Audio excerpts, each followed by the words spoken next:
Hello everyone, once again welcome back to our YouTube channel. तो आज की इस वीडियो में आप सभी का स्वागत है। इन दिस वीडियो हम स्टार्ट करने वाले हैं ई कॉमर्स सब्जेक्ट के यूनिट नंबर 2 को। यूनिट नंबर 1 को हमने कवर कर लिया है। आज की इस क्लास में यूनिट नंबर 2 को हम स्टार्ट करने वाले हैं। और आप स्क्रीन पर ही देख सकते हो BCom honours, BCom programme and BA programme के जो स्टूडेंट हैं जिनके सेमेस्टर 3rd एंड 4th में सब्जेक्ट रहते हैं। तो ऐसे तो स्टूडेंट को ऑलरेडी पता ही रहता है कि उनके सिलेबस में कौन कौन से ऐसे सब्जेक्ट है। तो स्टार्ट कर लेते हैं आज की अपनी क्लास को। तो सबसे पहले आप ई कंटेंट को देख सकते हो। इसको मैंने फर्स्ट क्लास में काफ़ी अच्छे तरीके से डिफाइन कर दिया था और ये हमारा यूनिट नंबर 1 है जिसको मैं अपने प्रीवियस वीडियो में कवर कर लिया था। तो अगर आपने प्रीवियस वीडियो नहीं देखा है, मतलब यूनिट 2 को नहीं समझा है, तो आप उसको प्रीवियस वीडियो में जाके जरूर समझ लें, क्योंकि अब आगे जाके हम एडवांस चीज़ों को समझने वाले हैं। तो एडवांस चीज़ों को समझने से पहले आपका जो बेसिक कॉन्सेप्ट है वो क्लियर होना चाहिए। तो यहाँ से आप देख सकते हो ये यूनिट नंबर 2 यहाँ से हमारा स्टार्ट होता है। Lesson number 1 online business transaction, rational of transaction online. तो यहाँ से आज की हमारी क्लास जो है वो स्टार्ट होने वाली है। तो वीडियो आपके लिए काफ़ी ज़्यादा हेल्पफुल होने वाली है। बिल्कुल स्ट्रक्चर वे में सारी चीज़ों को डिस्कस करने वाले हैं। तो स्टार्ट कर लेते हैं आज की अपनी क्लास को। तो सबसे पहले देखो, हमें जैसे कि हमें पता है कि ऑनलाइन बिजनेस ट्रांजैक्शन में वो सारे एक्टिविटीज़ आ जाते हैं जिसके थ्रू कोई भी बिजनेस जो है कस्टमर तक ऑनलाइन तरीके से ट्रांजैक्शन करते हैं। मतलब कि जैसे कि हम चीज़ों को ऑर्डर कर लेते हैं, हमारे घर तक आ जाते हैं। तो ये सारे जो ट्रांजैक्शन होता है जहाँ पर जो बिजनेसमैन है ऑनलाइन तरीकों का यूज़ करते हैं। तो इस लेसन में इसी चीज़ को काफ़ी ज़्यादा हम डीपली पढ़ने वाले हैं। तो सबसे पहले जो फर्स्ट पॉइंट बताया गया, मतलब इसके बारे में जो बेसिक पॉइंट बताया गया है वो ये बताया गया है कि ई कॉमर्स ट्रांजैक्शन के अंदर काफ़ी सारे जो बिजनेस जुड़े हुए हैं उनके अंदर काफ़ी सारे चेंजेस आते रहते हैं, क्योंकि वो तरह तरह के टेक्नोलॉजी को, फिलोसफीज़ को, तरह तरह के एक्टिविटीज़ को इसके अंदर चूज़ करते हैं, उसका यूज़ करते हैं। तो क्योंकि ऑनलाइन ट्रांजैक्शन के अंदर जो एक्टिविटीज़ होती है उसका जो एरिया है काफ़ी ज़्यादा वास्ट रहता है, काफ़ी ज़्यादा बड़ा रहता है। तो यहाँ पर काफ़ी सारी एक्टिविटीज़ को इसके अंदर इंक्लूड किया जाता है। इंटरनेट इनिशिएटिव का यूज़ किया जाता है जो कि बिजनेस में तरह तरह के हर एक मोड पे, हर एक टाइम पे यूज़ में आते हैं। देन उसके बाद बताया गया कि ये जो टेक्नोलॉजी है ये किसी भी बिजनेस के डेवलपिंग में और उसके टर्नओवर को इंक्रीज करने में हेल्प प्रोवाइड करता है। कैसे?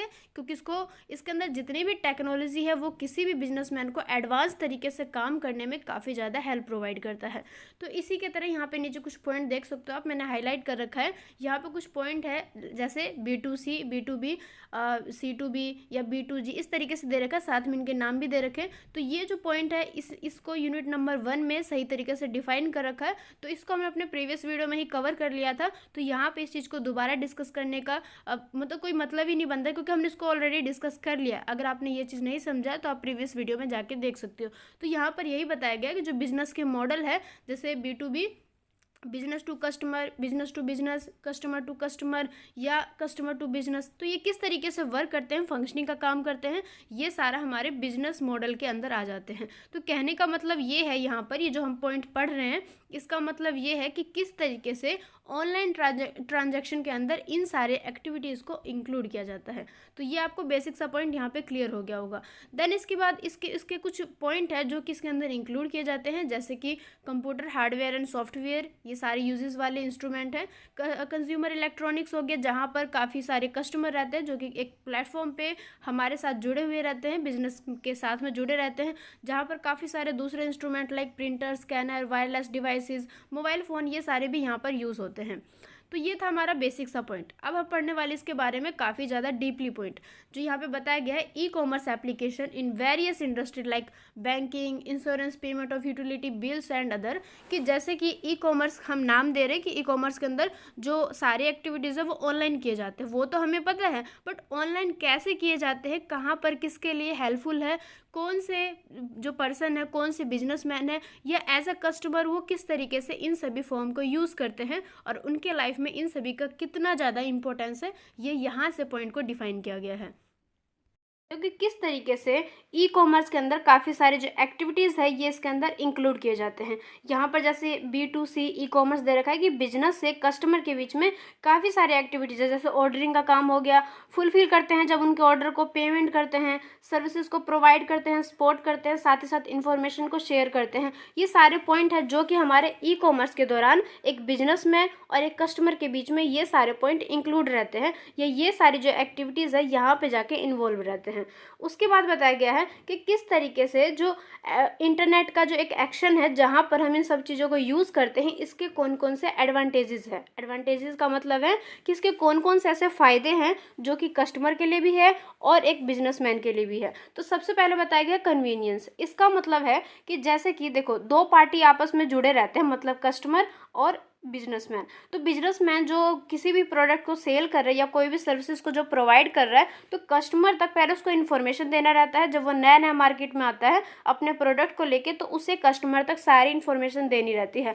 इसके साथ में ही जब कस्टमर इन चीज़ों को जानता है, समझता है और उसके बारे में ऑर्डर करता है, उस चीज़ को लेना चाहता है, तो ये सारी चीज़ें आपस में जब डिस्ट्रीब्यूट हो जाता है, इन्फॉर्मेशन एक दूसरे के बारे में पता चल जाता है, देन जो हमारा पॉइंट आता है ऑर्डरिंग का, जहाँ पर हम जाके, मान लो हम एज अ कस्टमर बात कर रहे हैं, तो वहाँ पे जाके हम चाहे घर पे बैठो चाहे ऑफिस में बैठो, किसी भी टाइम पे हम उस चीज़ को ऑर्डर कर सकते हैं। तो इससे क्या हुआ, जो दोनों के बीच में जो एक्टिविटीज़ है उसमें काफ़ी ज़्यादा कन्वीनियंस आ गया है, चीज़ों को काफ़ी ज़्यादा ईजी फॉर्म में लेके आ गए हैं। देन उसके बाद है फ्लेक्सिबिलिटी।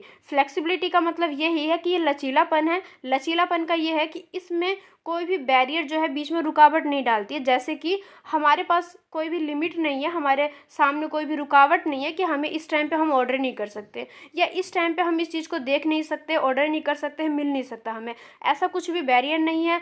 बिल्कुल 24 आवर्स हमारे पास सर्विसेज रहता है इंटरनेट के थ्रू, एंड हम बिल्कुल 24 आवर्स 7 डेज वीक के हम जब चाहे इस चीज़ को यूज़ कर सकते हैं। तो मतलब कहने का है कि इसके अंदर काफ़ी ज़्यादा फ्लेक्सिबिलिटी है, कहीं पे भी कोई भी बैरियर नहीं है।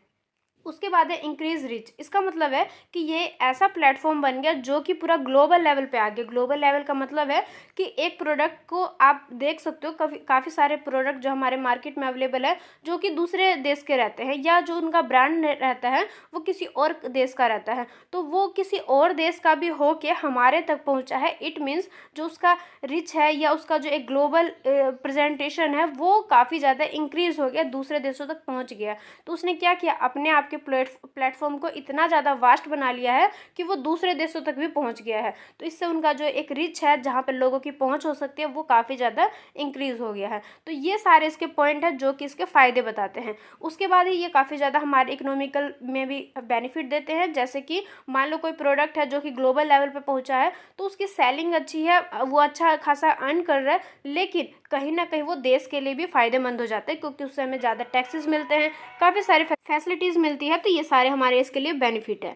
देन उसके बाद है डिसएडवांटेजेस ऑफ इंटरनेट एक्शन, कि अब हमने जैसे फ़ायदे पढ़ लिए कि काफ़ी सारे फ़ायदे हैं इंटरनेट एक्शन के, जहाँ पर हम काफ़ी सारे सुविधाओं का लाभ उठा सकते हैं। सेम वैसे जस्ट इसके अपोजिट में बात करें तो इसके कुछ डीमेरिट्स भी है, कुछ इसके अलाभ भी है।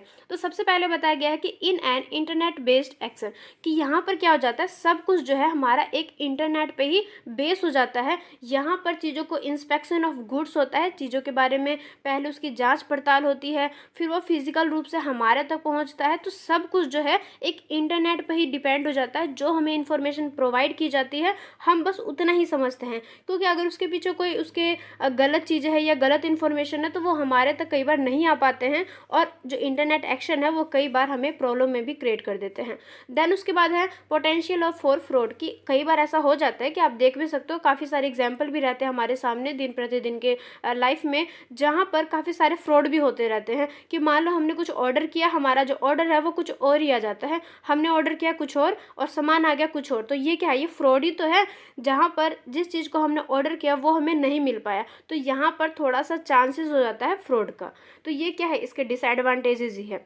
तो ये हमने डिसएडवांटेजेस पढ़ लिए, लेकिन कहीं बेसिक इसके डिसएडवांटेजेस है, मतलब इसके अलाभ है, बट फिर भी ये हमारे डेली लाइफ में काफ़ी ज़्यादा बेनिफिट प्रोवाइड करते हैं। तो आज की लाइफ में इसका काफ़ी ज़्यादा इंपॉर्टेंस है।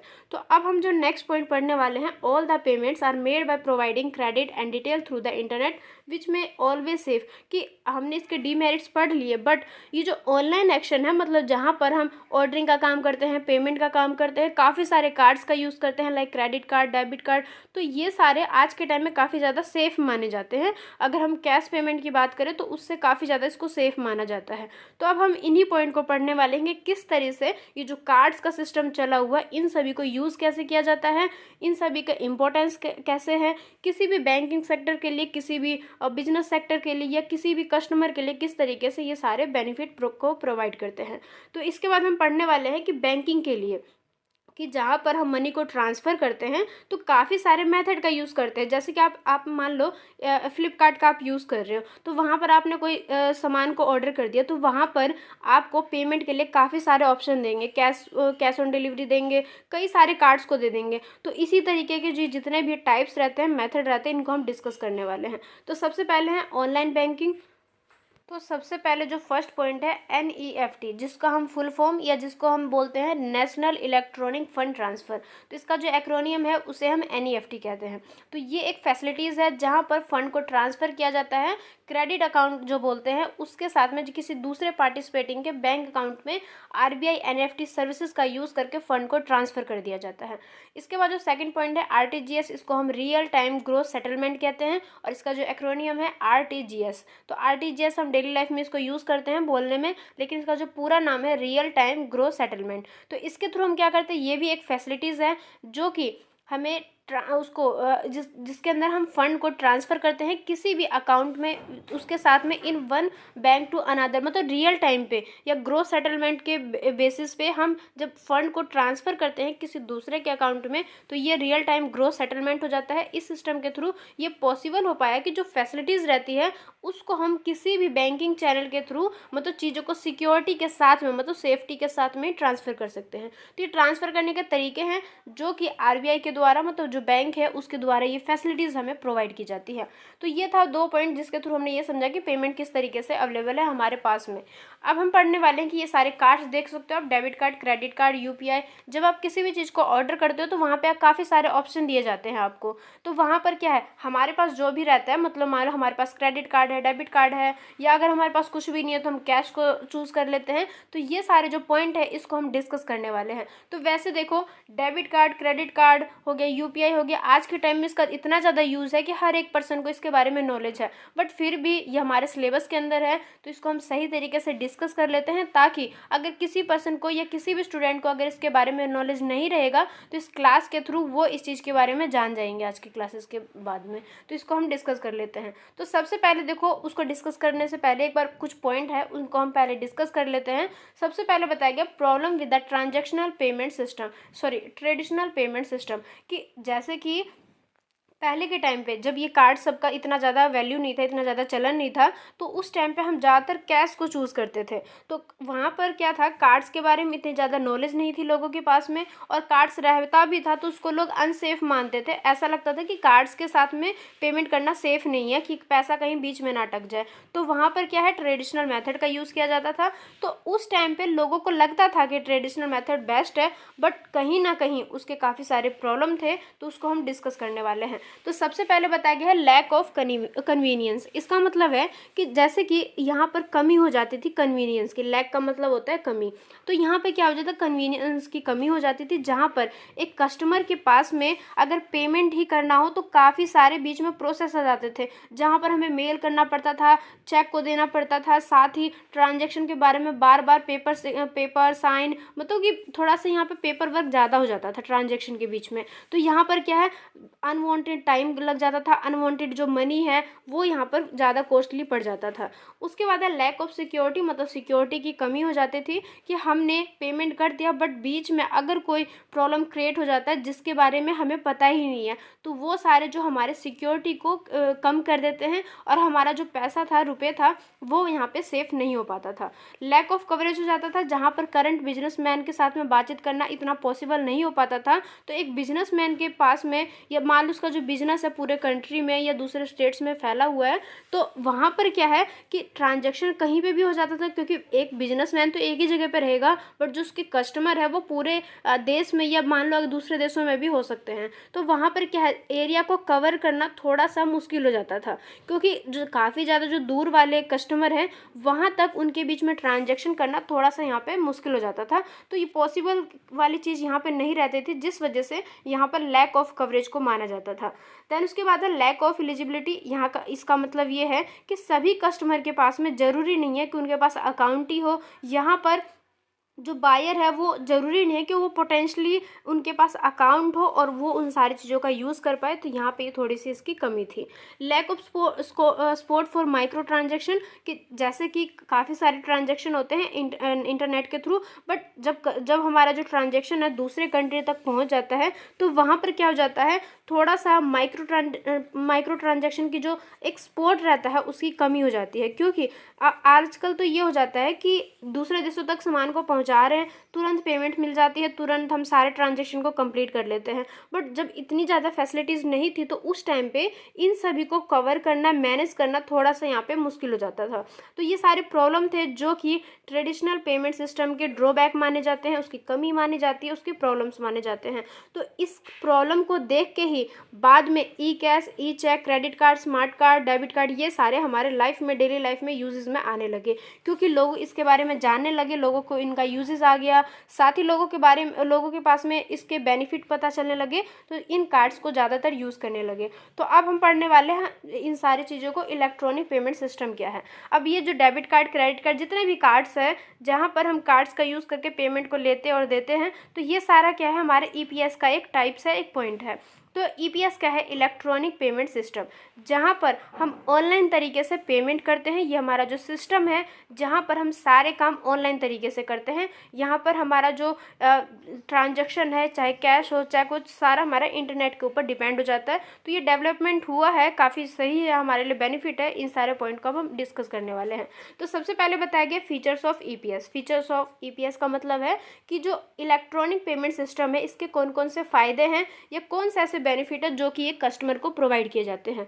तो सबसे पहले बताया गया है कि किसी भी कस्टमर को प्रोटेक्ट करता है। प्रोटेक्ट का मतलब ये है कि मान लो वो कार्ड्स के थ्रू पेमेंट करता है, रिसिप्ट लेता है, कई बार रिसीव करता है, कई बार पेमेंट करता है, तो हमारे लिए कोई भी बिजनेसमैन अननोन ही तो है। हम उसके प्रोडक्ट को जानते हैं, प्रोडक्ट को ख़रीदना चाहते हैं, बट जो कहीं ना कहीं जो बिजनेसमैन है, ओनर है, वो हमारे लिए अननोन है। बट फिर भी जब हम कार्ड का यूज़ करके उसको पेमेंट करते हैं तो वो एक कस्टमर को काफ़ी सारे प्रोटेक्शन देता है। तो ये इसका फर्स्ट फ़ायदा है।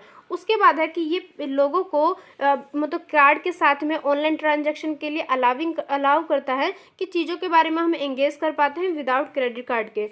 उसके बाद है प्रोटेक्टिंग कॉन्फिडेंटली ऑफ कस्टमर्स, की कस्टमर के लिए फ़ायदा है कि वो कॉन्फिडेंट होकर, मतलब चीज़ों उनको पता है कि हमारे पास प्रोटेक्शन है, हम सेफ़ है अपने कार्ड्स को लेके, अपने पेमेंट्स को लेके, तो वो ईजिली बिना किसी डर के पेमेंट को कर सकते हैं। तो उनके पास एक कॉन्फिडेंट रहता है। देन उसके बाद है कि आप जब पेमेंट करते हो इलेक्ट्रॉनिक सिस्टम के थ्रू, तो वहाँ पर ये जो फैसिलिटीज़ है आपको हर टाइम प्रोवाइड की जाती है। तो वहाँ पर इलेक्ट्रॉनिक कैश का काफ़ी ज़्यादा यूजेस हो जाता है। काफ़ी सारे केसेस में इन सारे की जो फैसिलिटीज़ है ये प्रोवाइड मिलते हैं हमें। तो ये सारे पॉइंट्स हैं जो कि फीचर्स ऑफ ईपीएस को बताते हैं।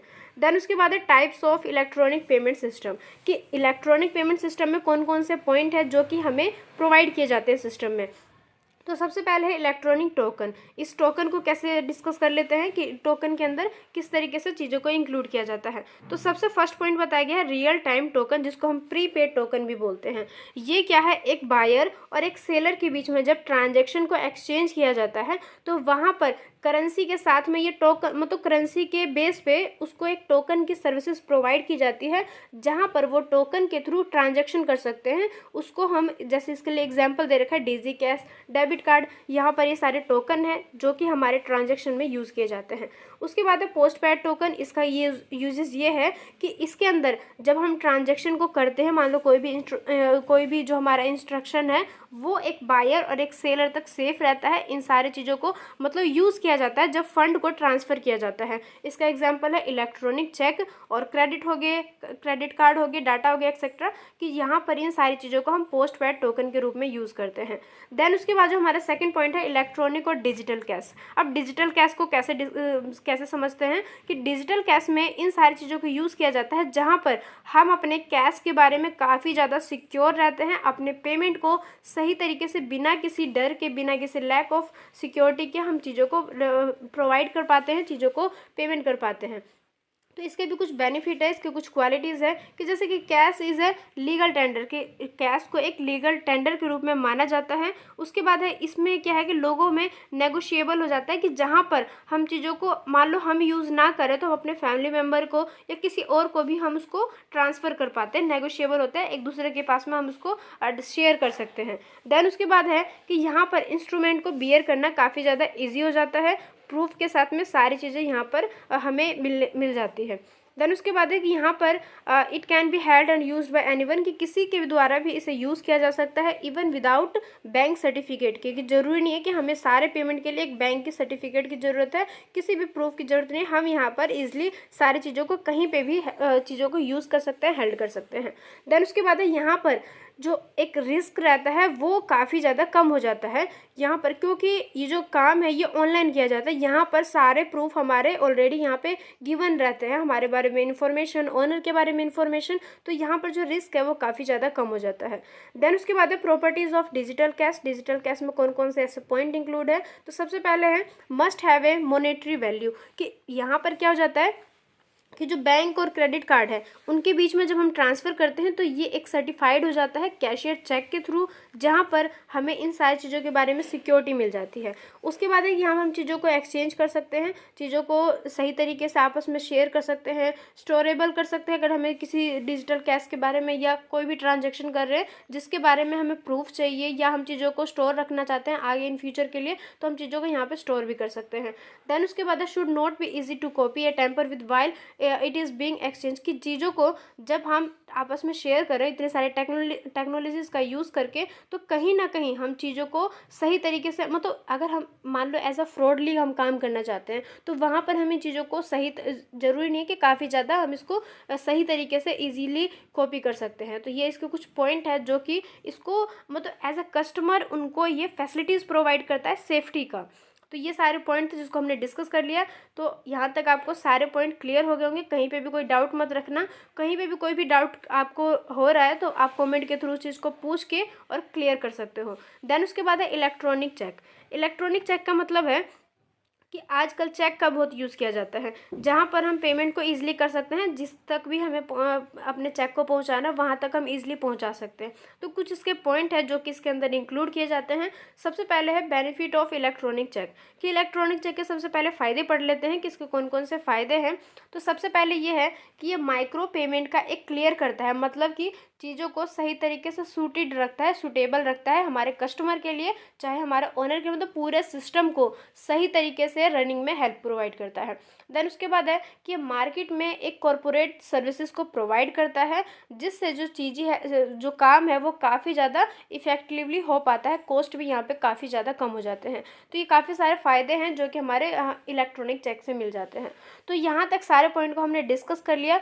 अब हम डिस्कस करने वाले हैं क्रेडिट कार्ड को। तो वैसे तो देखो क्रेडिट कार्ड हमें पता है कि हमारे लाइफ में यूज़ किए जाते हैं इन सभी कार्ड्स को, तो हमें इसके बारे में नॉलेज है, मतलब सभी पर्सन को आज के टाइम इसकी नॉलेज रहती है, बट फिर भी यहाँ पे डिस्कस कर लेते हैं ताकि अगर किसी को नहीं पता होगा तो इस क्लासेस के थ्रू उन्हें भी ये सारे पॉइंट क्लियर हो जाएंगे। तो वैसे तो credit card debit card clear रहते हैं कि कहाँ पे कौन से यूज़ किए जाते हैं, बट फिर भी कई पर्सन ऐसे जिनके पास में इनके बीच में कन्फ्यूज़न हो जाता है कि credit card debit card same ही तो है, पेमेंट ही तो करना है, लेकिन दोनों के बीच में काफ़ी ज़्यादा डिफरेंसेस है, उनको हम डिस्कस करने वाले हैं। तो सबसे पहले है क्रेडिट कार्ड। क्रेडिट कार्ड को एक हम पेमेंट का एक ऑप्शन मानते हैं, मतलब कि क्रेडिट कार्ड जो है हमें ये फैसिलिटीज़ प्रोवाइड करता है कि कहीं पर भी किसी भी टाइम पे अगर हमारे पास क्रेडिट कार्ड है तो हम इसका यूज़ करके कहीं पे भी पेमेंट कर सकते हैं। तो यही क्रेडिट कार्ड का सिस्टम है, जहाँ पर कोई भी पर्सन जो क्रेडिट कार्ड को इशू करवा लेता है अपने लिए, तो जिस भी बैंक से वो क्रेडिट कार्ड को इशू करवाता है, जो बैंक है उसको ये फैसिलिटीज़ दे देती है एक फ़िक्स अमाउंट तक, वो उससे लोन लेके, मतलब उधार रुपये लेके वो पेमेंट कर सकता है। साथ में जब उस रुपये को वापस लौटाया जाता है पर्सन के द्वारा जिसने क्रेडिट कार्ड को ले रखा है, तो उसको इंटरेस्ट देना पड़ता है। तो यही क्रेडिट कार्ड का एक तरीका है। तो यहाँ पर भी यही पॉइंट बताएगी, जो आपके सिलेबस के अंदर भी यही चीज़ बताएगा जो कि मैंने आपको बताया है कि क्रेडिट कार्ड के अंदर दोनों के बीच में एक एग्रीमेंट करवा लिया जाता है, जहाँ पर जो क्रेडिट लेने वाला पर्सन है उसके बारे में सारे डिटेल्स को, सारे इन्फॉर्मेशन को जो बैंक है जो क्रेडिट कार्ड को इशू करेगी वो सारा यहाँ पर ले लेती है, ताकि इन फ्यूचर कोई भी प्रॉब्लम क्रिएट ना हो। तो क्रेडिट कार्ड के बीच में दोनों के बीच में एग्रीमेंट हो जाता है, सेपरेट एग्रीमेंट हो जाता है, जहाँ पर सारे डिटेल्स को ले लिया जाता है। देन उसके बाद बाद में कुछ टाइम रहता है प्रोसेसिंग का, जहाँ पर ये सारे काम को सही तरीके से बिल्कुल पेपर वर्क कंप्लीट करवा लिया जाता है। देन उसके बाद जो क्रेडिट कार्ड है उसको इशू करवा दिया जाता है, और इशू होने के बाद में मतलब जो पर्सन के पास में आ जाता है, देन एक फिक्स अमाउंट तक वो कहीं पे भी पेमेंट कर सकता है, और जब उसको वापस करेगा तो उसके लिए उसको इंटरेस्ट देना पड़ेगा। तो यही एक क्रेडिट कार्ड का सिस्टम है। देन उसके बाद है कि ये वर्क कैसे करता है, कि ये हमने मान लिया कि पेमेंट करेगा, बट ये करेगा कैसे, इसके जो अंदर जो काम है वो किस तरीके से होगा, तो अब हम इसको डिस्कस करने वाले हैं। तो सबसे पहले देखो, जो क्रेडिट कार्ड है ये एक एप्लीकेशन है, मतलब एक इलेक्ट्रॉनिक तरीके से ट्रांजैक्शन का एक फैसिलिटीज़ है, जहाँ पर मतलब फिजिकल वर्ल्ड में हम कहीं पर भी जाते हैं तो अगर हमारे पास क्रेडिट कार्ड है तो उसका यूज़ करके हम कोई भी गुड्स हो गया, कोई भी सर्विसेज हो गया, उसके लिए हम पेमेंट को कर सकते हैं। पेमेंट को करते टाइम पे जहाँ पर यूज़र का नाम हो गया, उसके बारे में कुछ काफ़ी सारे डिटेल्स रहते हैं, जैसे कि ओनर का नाम हो गया जब हम पेमेंट कर रहे हैं, अकाउंट नंबर हो गए, या कोई डेट हो गया कि जो क्रेडिट कार्ड है कब तक उसका वैल्यू है, कब तक उसका जो डेट है एक्सपायरी का वो कब तक रहेगा, मतलब ऑल ओवर सारी इन्फॉर्मेशन को यहाँ पर रहते हैं। जैसे हमें पेमेंट करना है, जैसे हम पेमेंट के ऑप्शन पे जाएंगे वैसे ही ओनर के बारे में भी डिटेल्स आ जाएगी, हमारे बारे में तो ऑलरेडी क्रेडिट कार्ड में ही रहता है। देन उसके बाद हम पेमेंट को कर पाते हैं, वहाँ पे डेट, टाइम, अमाउंट, सारी चीज़ें वहाँ पे शो कर जाता है। तो ये ट्रांजैक्शन करने का एक तरीका होता है, जहाँ पर एक लिमिट अमाउंट रहता है कि इस लिमिट अमाउंट तक ही हम पेमेंट को कर सकते हैं। लिमिट अमाउंट से ज़्यादा नहीं कर सकते, वो हमारे ऊपर है कि अगर हमें उससे ज़्यादा अमाउंट चाहिए तो हमें क्रेडिट कार्ड के अमाउंट को बढ़वाना पड़ेगा, उसका जो लिमिट रहता है उसको। देन उसके बाद यही हमारा क्रेडिट कार्ड था। अब है डेबिट कार्ड। अब जैसे हमने क्रेडिट कार्ड के बारे में पढ़ लिया, सेम वैसे अब डेबिट कार्ड को पढ़ लेते हैं। तो देखो, जैसे क्रेडिट कार्ड में हम उधार ले सकते हैं वैसे डेबिट कार्ड में नहीं ले सकते, क्योंकि डेबिट कार्ड जो है वो एटीएम के तरीके से काम करता है। मान लो किसी बैंक में हमारा अकाउंट ओपन है, तो वहाँ पर जब हम डेबिट कार्ड को इशू करवा लेते हैं तो वो जो कार्ड है वो हमें ये फैसिलिटीज़ प्रोवाइड करेगा कि हम अपने ही अकाउंट के बैलेंस को इधर से उधर जहाँ पे भी पेमेंट करना हो उसको हम मैनेज कर पाए। कहने का मतलब ये है कि जब आप उधार ले रहे हो किसी बैंक का और उसको एक लिमिट टाइम के लिए लेके पेमेंट भी कर दे हो तो वहाँ पे क्रेडिट कार्ड को यूज़ किया जाता है। लेकिन जब आप अपने ही अकाउंट के रुपए को, पैसे को इधर से उधर करना चाहते हो, मतलब कोई भी ट्रांजेक्शन करना चाहते हो, तो वहाँ पे जो आप कार्ड इशू करवाते हो वो हो जाता है हमारा डेबिट कार्ड। तो आप देखोगे एटीएम में कई बार पर्सन जाते हैं और वहाँ पे जाके कैश को निकलवा लेते हैं, तो वो कैसे निकलवा पाते हैं, क्योंकि उनके पास डेबिट कार्ड रहता है, वो अपने ही अकाउंट के रुपए को डेबिट कार्ड के थ्रू वहाँ से निकलवा लेते हैं। तो ये क्रेडिट कार्ड से थोड़ा सा डिफरेंट है, दोनों के बीच में सेम नहीं है, दोनों का अलग अलग पर्पज़ के लिए यूज़ किया जाता है। जहाँ पर क्रेडिट कार्ड का यूज़ है पे लेटर, कि हम बाद में उसको पेमेंट करेंगे, अभी हमें यूज़ करना उस रुपये को। सेम इसका अपोजिट जो है, अगर डेबिट कार्ड की बात करें तो वो पे नाउ बोलता है, मतलब कि वो हमारे अकाउंट में अगर रुपये होगा तभी पेमेंट कर पाएगा, अदरवाइज़ वो नहीं कर पाएगा। तो दोनों के बीच में यही मेन डिफरेंस है कि जहाँ पर आप क्रेडिट कार्ड को उधार लेके कहीं पे भी पेमेंट कर सकते हो, इसके जस्ट अपोजिट बात करें डेबिट कार्ड की, तो डेबिट कार्ड तभी पेमेंट करेगा जब आपके अकाउंट में बैलेंस होंगे, अदरवाइज़ वो वहाँ पे पेमेंट नहीं कर पाएगा, फेल हो जाएगा। तो यही दोनों के बीच में सबसे बड़ा मेन डिफरेंस है। उसके बाद में जो हमारा नेक्स्ट पॉइंट बताया गया है कि डेबिट मीन सब्ट्रैक्ट होता है। सब्ट्रैक्ट इसलिए बोला गया है क्योंकि जैसे ही हम डेबिट कार्ड को यूज़ कर रहे हैं, उसके मनी को ट्रांसफ़र कर रहे हैं, वैसे ही हमारे अकाउंट में से रुपए कम हो जाता है, इसलिए यहाँ पे सब्ट्रैक्ट वर्ड को यूज़ किया गया है कि आपके अकाउंट से मनी कम हो जाएगा जैसे ही आप कहीं पर ट्रांजैक्शन के थ्रू पेमेंट को करते हो। तो यही हमारे इनके बीच में मेन डिफरेंसेस था। उसके बाद में हम डेबिट कार्ड के एडवांटेजेस पढ़ने वाले कि यहाँ पर कौन कौन से हमें फ़ायदे मिलते हैं। कि यहाँ पर आपको कैश को कैरी करने की ज़रूरत नहीं है। ऐसा नहीं है कि हमें कहीं जाना है तो हमें अपने पर्सनली पॉकेट में रुपए रख के ही जाना है। हम जस्ट डेबिट कार्ड को लेके चलेंगे, जहाँ पे भी हमें रुपए की ज़रूरत है तो हम वहाँ पर किसी भी एटीएम में जाके अपने रुपए को अपने ही अकाउंट में से निकलवा सकते हैं। यहाँ पर हम क्विकली कामों को कर सकते हैं। यहाँ पर ज़रूरी नहीं है कि आपको चेक यूज़ करना है या आप जल्दी से मतलब चीज़ों को क्विकली कर सकते हो। उसके बाद में है कि यहाँ पे आप it can also be use for withdrawal of cash, कि यहाँ पे कैश को निकलवाने के लिए यूज़ किया जाता है। ट्रांजैक्शन जो है जैसे हम लेते हैं देते हैं वैसे हमारा जो बैंक स्टेटमेंट होता है वहाँ पे सारे जो ट्रांजैक्शन है वो रिकॉर्ड हो जाते हैं और इन फ्यूचर के लिए वो सारी चीज़ें डिटेल वहाँ पे सेव हो जाती है। तो ये सारे हमारे पॉइंट्स थे जो कि डेबिट कार्ड के एडवांटेजेस को बताते हैं।